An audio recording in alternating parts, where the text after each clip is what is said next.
호세아 3장 1절에서 5절 말씀을 통해서 회복된 결혼 생활이라는 제목으로 하나님 말씀을 함께 나누겠습니다. 요즘 TV에요 이혼에 관한 프로그램이 참 많더라고요. 보니까 뭐 한 번쯤 이혼할 결심, 또 이혼 숙녀 캠프 새로 고침, 또 오은영의 결혼지요. 이혼에 관한 프로그램이 참 많아요. 그런가 하면 이혼한 사람들을 우리가 뭐라고 그러죠? 돌싱이라고 그러잖아요. 돌싱들끼리 나와서 이제 다시 또 사람을 만나서 이렇게 사귀고 또 결혼까지 이어지는 뭐 돌싱글즈? 뭐 제목이 그렇더라고요. 근데 여러분 헤어졌던 사람하고 다시 만나는 경우는 있다고 하더라도 극히 드물지 않습니까? 이혼을 하고 다시 만나는 경우가 없지는 않아요. 근데 다시 만나서 사는 경우는 그리 흔한 일은 아니죠. 그런데 하나님께서 지금 호세아에게 그것을 요구하고 계십니다. 이 호세아는 결혼 이 자체가 평탄하지 않았습니다. 우리가 앞에서 살펴보았지만 하나님 말씀하시기를 너는 음란한 여인 고멜을 데려다가 네 아내로 삼아라, 그와 결혼하여 가정을 꾸려라 라고 말하죠. 사실은 뭐 말도 안 되는 말을 하나님이 호세아에게 하는 거 아닙니까? 이왕 결혼할 거면 현숙한 여인, 잠언 31장 마지막 절에 31장에 나오는 그런 현숙한 여인을 아내로 들이면 얼마나 좋아요. 우리 뭐 남자들은 이런 상상을 하지 않습니까? 내 아내는 현모양처가 되면 좋겠다. 현모양처가 뭐 이런 뜻이라네요. 어진 어머니이면서 착한 아내. 그러니까 뭐 이게 내조의 끝판왕들에게 붙이는 말이 아닙니까? 자식도 잘 키우고 남편도 잘 세워주고 필요를 채워주는 그러한 여인. 그러니까 남자가 결혼을 해도 이왕이면 결혼할 거면 그런 여자하고 하고 싶지 않을까요? 근데 하나님은 호세아에게 이 고멜을 데려다가 살아라 라고 말하잖아요. 고멜은 음란한 여인이지 않았습니까? 근데 이 여인이요, 결혼해서 아이를 셋 낳고 살아요. 근데 살다가 그냥 집을 나가버립니다. 뭐 제보로 남 못 준다면서요? 한편으로는 호세아가 차라리 이제 혼자 사는 게 더 낫지 않을까 그런 생각도 들어요. 엄마라고 또 아내라고 했는데 가사에는 관심이 없고 오직 세상 유흥에 놀이에 관심이 있고 거기에 빠져 사니까 가정은 돌아보지도 않으니까 차라리 그냥 없는 게 더 낫지 않나 싶을 정도이지 않은가. 그러니까 사람 노릇 못하면 차라리 눈 앞에서 그냥 없어져 지는 게 그게 스트레스를 안 받고 오히려 도움을 주는 게 아닐까라는 생각까지 들어요. 이제 호세아는요, 이런 고멜이 집을 나갔어요. 이제 그를 포기하고 마음이 접고 싶은데 하나님께서는 말씀하시기를 이렇게 말씀하십니다. 너는 타인의 사랑을 받아 음녀가 된 그 여자를 사랑하라. 이 말이 뭐냐면 너 가서 고멜을 데려다가 다시 너 집으로 데려와서 그와 함께 살아라 이 말이잖아요. 고멜을 다시 데려와라. 그래서 호세아가요, 이 수소문에서 고멜을 찾습니다. 근데 이 고멜이 아마 이 창녀처럼 또 행동을 했는지 그냥 안 놔주겠다는 거죠. 돈을 가지고 오라는 거예요. 너 이 여자 데려가려면 돈 내놓고 데려가 라고 말합니다. 그래서 오늘 성경에 보니까 이 은 15개하고 보리 한 호멜 반을 값을 주고 데려오잖아요. 이게 값어치로 환산하면 그 당시에 노예 한 명이 값어치로 은 30세겔이라고 합니다. 그러니까 노예 한 명의 가치가, 그러니까 은 30세겔 주면 노예 한 명 사오는 거예요.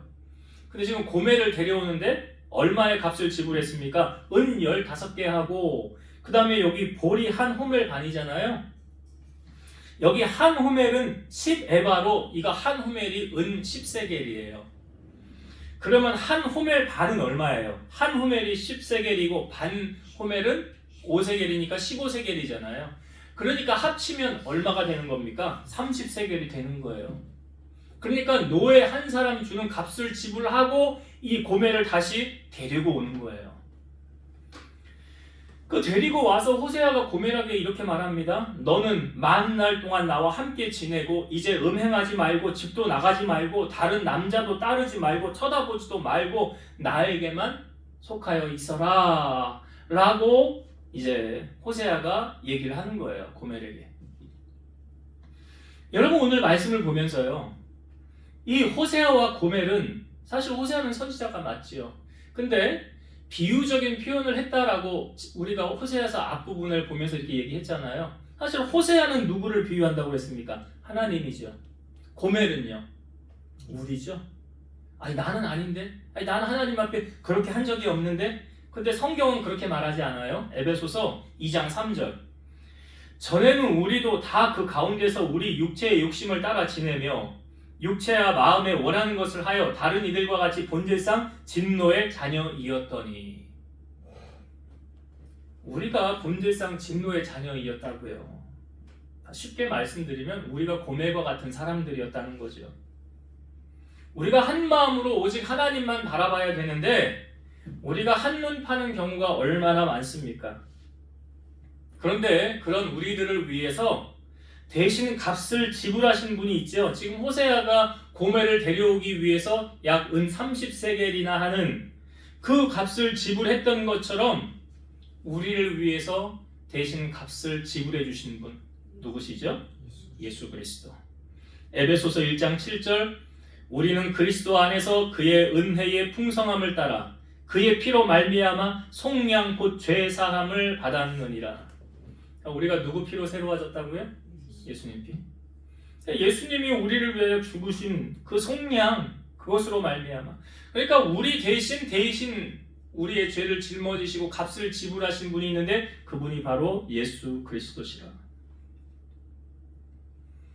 돈으로 환산할 수 없는 그분의 생명을 우리 대신 지불하셨다는 거죠. 그래서 우리가 구원을 얻은 것도 우리의 공로로 구원 얻은 게 아니죠. 에베소서 2장 8절, 너희는 그 은혜에 의하여 믿음으로 말미암아 구원을 받았으니 이것이 너희에게서 난 것이 아니요 하나님의 선물이라.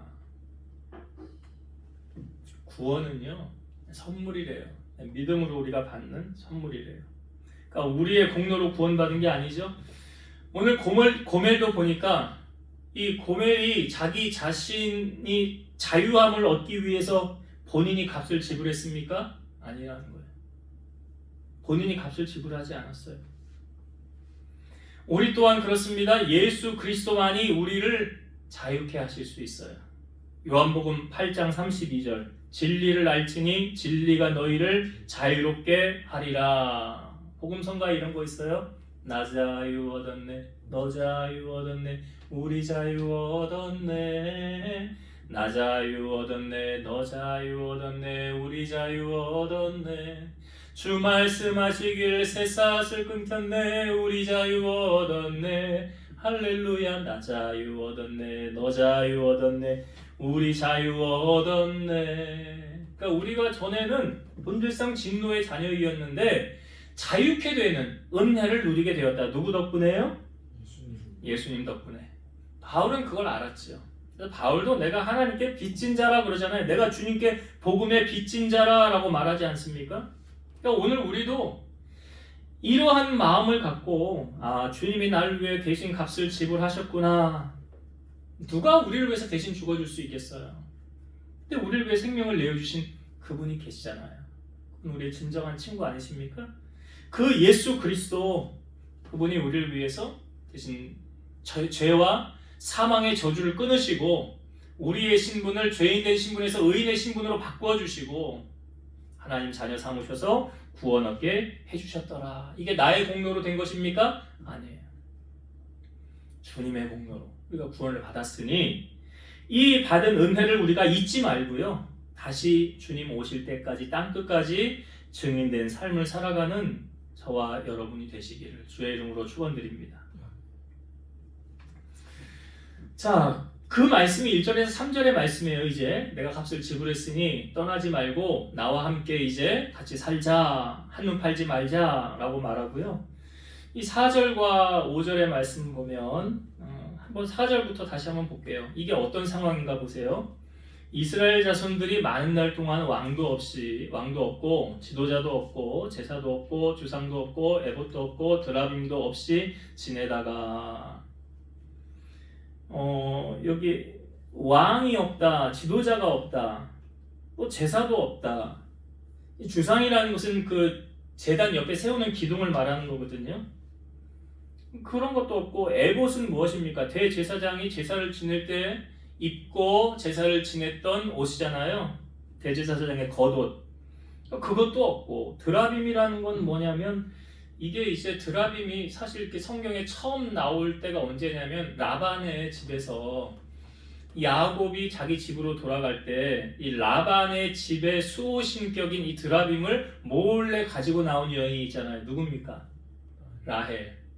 라헬이 드라빔을 몰래 가지고 나오거든요. 그러니까 나중에 라반이 쫓아와가지고 사실은 다 죽이려고 그랬는데 하나님이 그 전날 밤에 간섭하시니까 죽이지는 못하고 너희들 왜 내가 점치는 우리 집의 수호신인 이 드라빔을 가져갔느냐, 나 그거 찾으러 왔다 그러잖아요.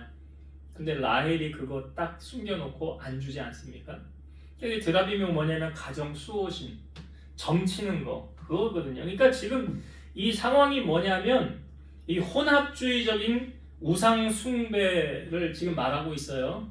그런데 그런 것이 다 없어졌다라는 건 뭘 의미합니까? 지금 나라를 빼앗기고 주권을 잃고 자유를 잃은 상태, 포로기, 그런 상태를 지금 말하는 거야, 이스라엘이. 그러니까 지금 이스라엘이 앞으로 그렇게 되잖아요. 이 뒷부분에 보면 북이스라엘 멸망하지 않습니까? 나라를 잃게 되잖아요. 그 나라를 잃고 나 보니까 그때 어떻게 됩니까? 뭐 제사를 지낼 수가 있어요. 지도자도 없죠, 왕도 없죠. 그런 상황이 돼버린 거예요. 그러니까 이건 뭘 말하냐면 이스라엘이 당하게 될 고난을 말하는 거죠. 고난. 여러분, 나라가 있다는 게 얼마나 우리가 감사할 조건입니까? 그렇죠? 우리가 자유롭게 이렇게 살아갈 수 있다는 것이. 나라를 잃으면 그거 안 되잖아요. 그러니까 나라와 민족을 위해서 우리가 기도해야 되는 게 맞죠. 그러니까 지금 이 이스라엘 백성들이 앞으로 이제 이런 고난이 닥치게 됨으로 말미암아 하나님이 이들에게 원하시는 건 무엇입니까? 시편에 이런 말씀이 있죠. 고난 당한 것이 내게 유익이라 이로 말미암아 내가 주의 율례를 배우게 되었다. 이게 뭔 말이에요? 그 전에는 내 맘대로 했다는 거잖아요. 근데 고난을 당하고 난 다음에는 어떻게 했다는 거예요? 말씀대로 산다는 거잖아요. 그러니까 고난이 의익이라라고 말하는 거예요. 그러니까 이스라엘 백성들도 이제 고난을 당한 후에 율법의 말씀을 지키게 된다라는 걸 말하는 거예요. 이스라엘에게 있어서 참회의 기회가 되는 것이고 인내와 시련을 통한 훈련의 시기다라는 거죠. 이 기간이. 그러니까 욥기 말씀에도 보면 나의 가는 길을 오직 그가 아시나니 그가 나를 단련하신 후에는 내가 정금과 같이 나오리라. 그냥 정금이 되어지는 거 아니에요. 그가 나를 뭐한 후에는 단련하신 후에는. 그러니까 이게 하나님의 사람들에게 있어서 이 단련의 연단의 과정이 있습니까? 없습니까? 있어요. 다 있잖아요. 요셉은 총리 되어지기 전에 그냥 총리가 됐습니까? 아니죠. 13년 동안 고난의 세월을 겪었고 다윗 또한 최고 권위자 왕이 죽이려고 하는 도망자의 신세였고 그런 아픔들을 다 겪었잖아요. 그러니까 마찬가지죠. 우리도 하나님께서 우리를 선택하셔서 하나님 일꾼 삼으실 때 그냥 아무 고생 없이 그렇게 하나님이 일꾼을 세워가시지 않는다. 그래서 환난은 인내를, 인내는 연단은 소망을 이루느니라 라고 말합니다.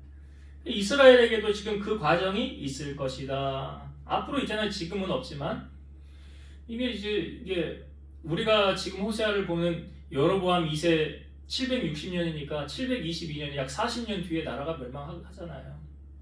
그걸 미리 지금 말씀하시는 거고요.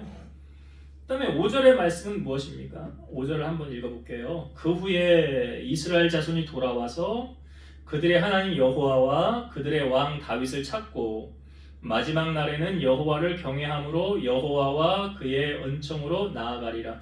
여기 그 후에 이건 뭘 말하냐? 시련의 기간을 통해 회개함으로 이제 다시 거짓된 신을 다 버리고 여호와만을 찾게 되는 시점. 이게 전심으로 이제 하나님을 찾게 되는 시점이에요. 이게 진짜 변화된 시점을 말하는 거죠. 그러니까 하나님은 우리를 언제 깊이 만나 주십니까? 우리가 진정으로 돌이킬 때. 진정으로 돌이키는 거예요. 가식이 아니라 마음을 다해서. 자, 그렇게 이스라엘 자손이 돌아와서 어떻게 돼요? 하나님 여호와와 그들의 왕 다윗을 찾고, 여기 마지막 날에는 여호와를 경외함으로 그랬는데, 여기서 말하는 이 마지막 날은 뭘 말할까요? 우리에게 보여주는 마지막 날은요, 주님이 다시 오시는 날이 마지막 날이에요. 그때가 마지막이에요.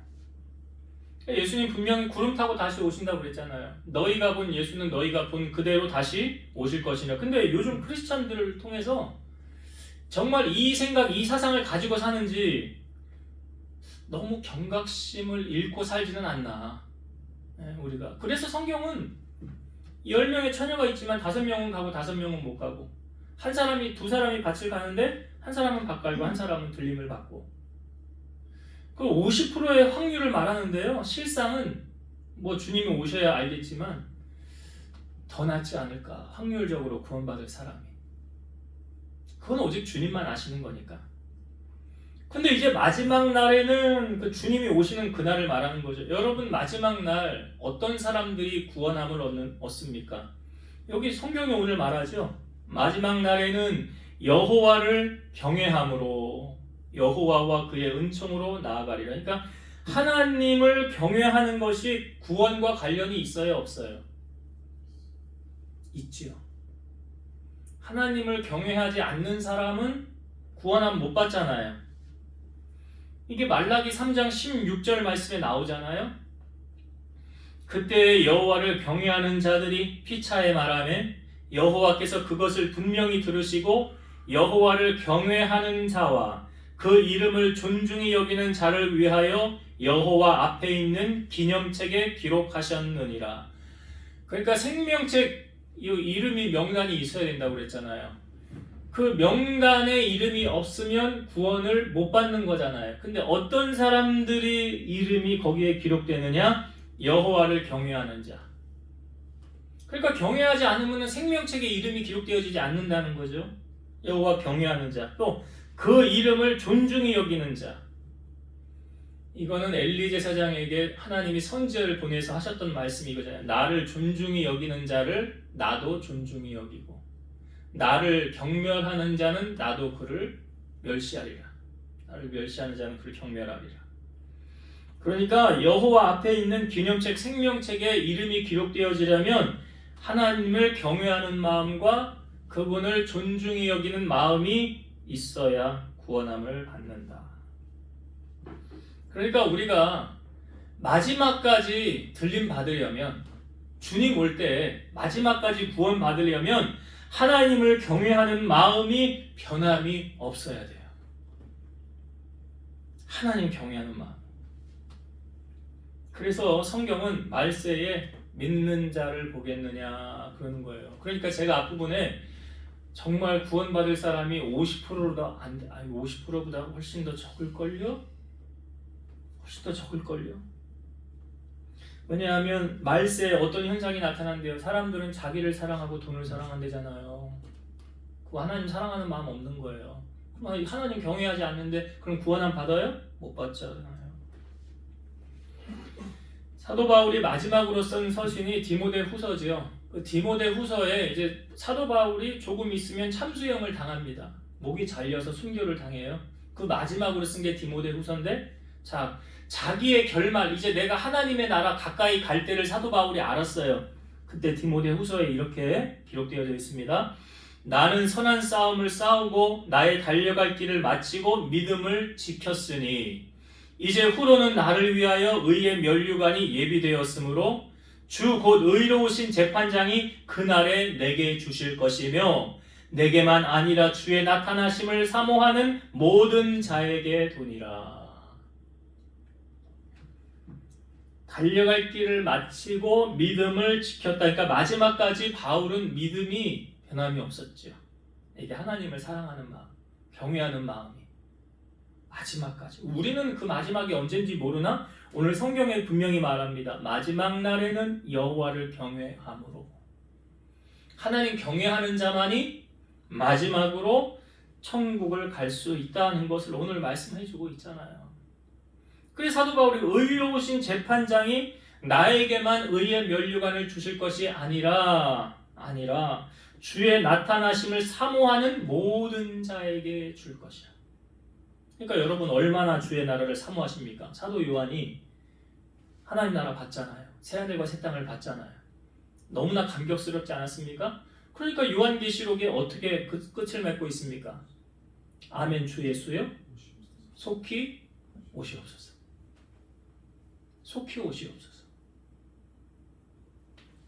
우리가 말세를 살아가고 있으니까 그 때와 기한은 오직 아버지만 아시고 언제인지는 알 수 없지만 분명한 사실은 여러분 주님이 오시는 그날까지 하나님을 경외하는 마음을 갖고 계셔야 되는 거예요. 그래야 생명책의 이름이 기록되어져서 주님 나라 갈 수 있다는 거예요. 이제 말씀을 정리하고 마칠게요.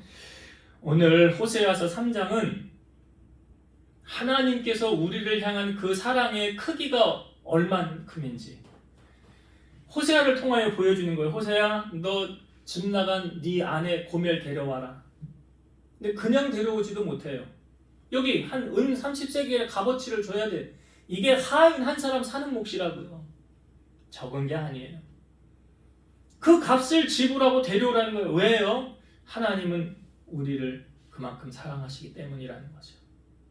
그래서 우리를 위해서 영원한 저주에서 영원한 생명으로 우리를 옮기기 위해서 그 아버지 되시는 그분이 값을 대신 지불하잖아요. 자기 아들을 죽게 만들었다는 거죠.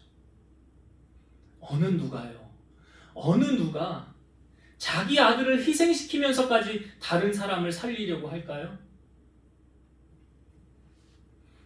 아무나 그렇게 못합니다. 근데 하나님께서 우리를 향한 하나님의 사랑하심을 나타내기 위해서 로마서 5장 8절에 기록되어져 있잖아요.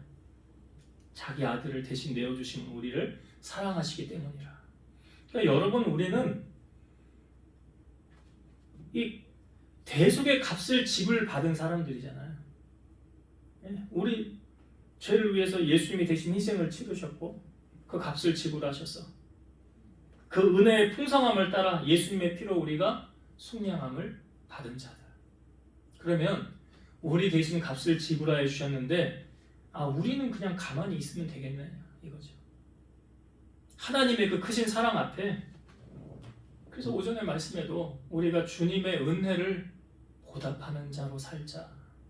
바울이 그래서 내가 복음의 빚진 자라 하면서 땅끝까지 복음 전한 거 아닙니까? 우리도 주님의 크신 사랑을 깨달았으면 나만 그 사랑 받지 말고 흘려보낼 수 있는 우리가 되자.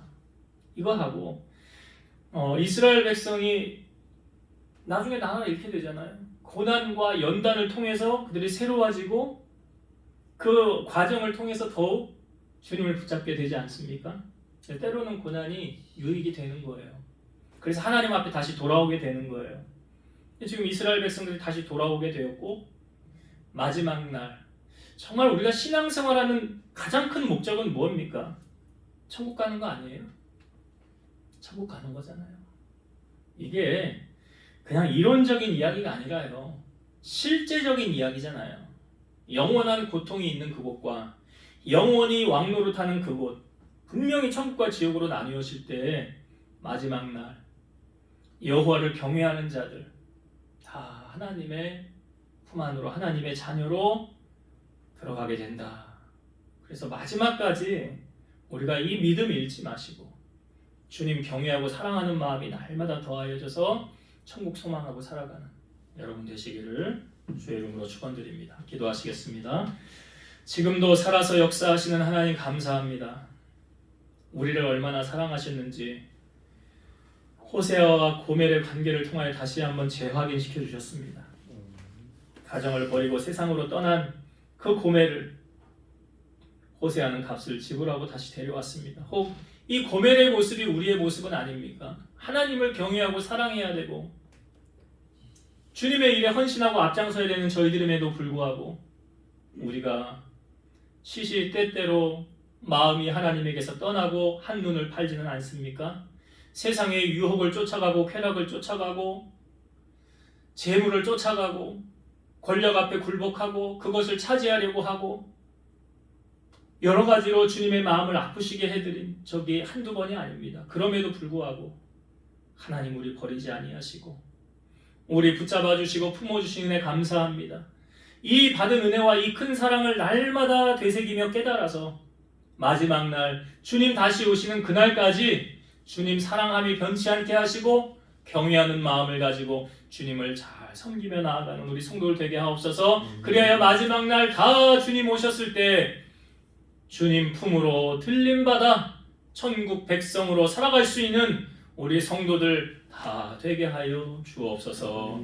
이제는 우리를 모든 죄악 가운데서 구속하신 예수 그리스도의 은혜와 하나님의 사랑하심과 성령님의 내주 교통 인도 역사 충만케 하심이 사랑하는 성도들 머리 위에 저들 가정 위에 이 제단과 나라와 민족 위에 이제로부터 영원토록 함께 있을지어다. 아멘.